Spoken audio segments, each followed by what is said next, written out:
So, ayan mga kabay, kamusta kayong lahat mga kabay? So, ayan, meron naman tayong panibagong ginawa na pana. So, DIY pana mga kabay na PVC na naman, ayan. At meron tayong bagong triggering mechanism mga kabay. So, ayan. So, sa ngayon mga kabay, ituturo ko sa inyo mga kabay. So, bibigyan ko kayo mga kabay ng guide kung paano ko to ginawa. Para mga kabay kahit paano, matuto kayong gumawa ng pana mga kabay na DIY, yung sarili nyo lang gawa na pana mga kabay, at para hindi na rin kayo mga kabay makabili ng mga pana sa online or sa kaninong kilala nyo mga kabay na gumagawa ng pana kasi napagkamahal mga kabay. So ayan mga kabay, sisimulan na natin mga kabay kung paano ko to ginawa yung panibago kong pana na PVC. So ayan mga kabay, bago tayo makagawa ng ganito, kailangan lang natin mga kabay na meron tayong spare or round bar na arrow. So ito, kakalasin ko lang muna mga kabay. Ayan. So ito mga kabay, yan. So puputulan lang natin mga kabay yung bandang last part niya or yung buntot. Yan, mga 2 inches sobra.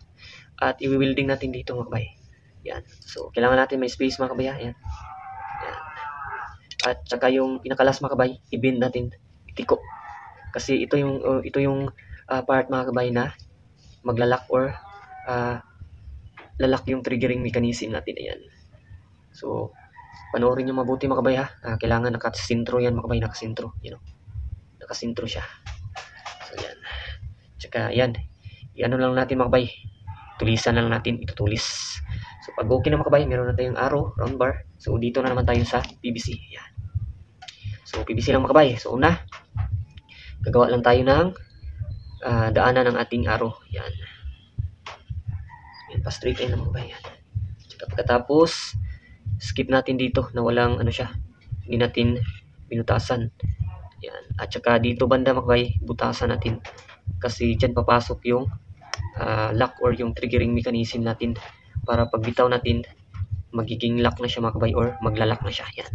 At saka ang ginawa natin dito mga kabay no, na silbing mag-lock sa ating triggering mechanism ay ano lang, rubber band. Yan. Guma. Kasi DIY lang naman ito mga kabay yung ginawa natin.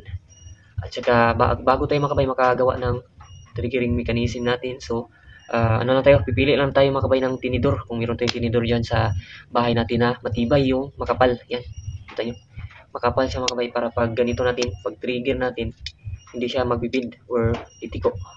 Yan. At saka gagawa lang tayo mga kabay no, ng lalagyan ng ating triggering mechanism. So ito, yan, kayo na lang diskarte mga kabay na makagawa kayo ng ganito. Yan. Yan. So ito, aluminum lang ito mga kabay para hindi siya kakalawangin. At saka nila ko lang sa mga maliliit na bolt at yan, nut. Saka dito sa babaw ilalagay natin yung lock ng ating triggering mechanism. So ito mga kabay, ano lang to, pako. Kasi wala tayong mahanap na stainless mga kabay. So ito temporary lang to. Yan. So ayan, gagawa lang tayo ng pail mga kabay. Yung tinidor na ating gagawing triggering mechanism. Tapos butasan natin dito sa gitna para dyan natin i-lock. Tsaka pag abot dito, ibibin natin, itiko, o ganyan, para flat siya mga kabay, magiging flat siya. At ito yung, dito tayo mag-trigger. Yan. So pag okay na mga kabay, yan. So, ibabalik na natin or ilalagay na natin yung ating arrow. Yan, so, ito siya mga kabay, yan. So, ibabalik ko mga kabay, yan. Tingnan nyo mga kabay.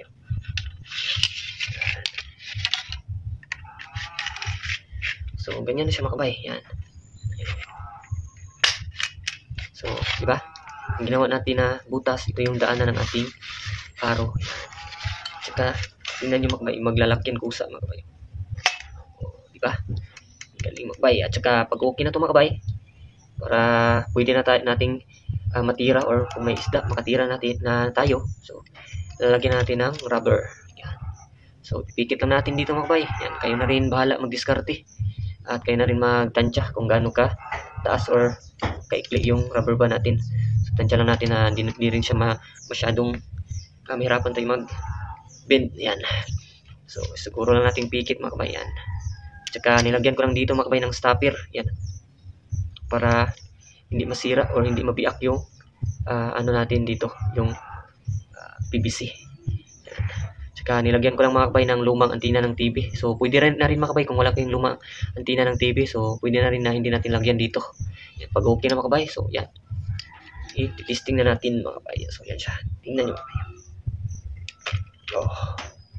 So ito mga kabay, ready na to kung makakita na tayo ng isda at kalabitin na natin ito mga kabay. At yan, kung magaling kang umasinta, so syempre makakahuli ka ng isda mga kabay. So matibay ito mga kabay at hindi to basta-basta kumakalas kahit naman natin. Hindi yan kakalas mga kabay. Tsaka andito mga kabay, so kung meron tayong mga gas tube dyan, so i-ano lang natin to sa gas tube or sa apoy sa gas tube para ano siya, lalambot. So itansya lang natin yung init mga kabay ha, para dandahan lang siyang lalambot. At saka pag nabin na natin mga kabay, so sa tamang gusto natin nabin niya, basahin agad natin ng tubig para babalik siya mga kabay na tumibay or hindi na siya mabin ulit at hindi na siya lalambot. So yan mga kabay, tapos na yung gawa natin napakasimple mga kabay at napakadaling gayahin. At ayan, ito mga kabay, ititesting na lang natin ito mga kabay na itira. So yan, let's go na mga kabay, ititesting na natin.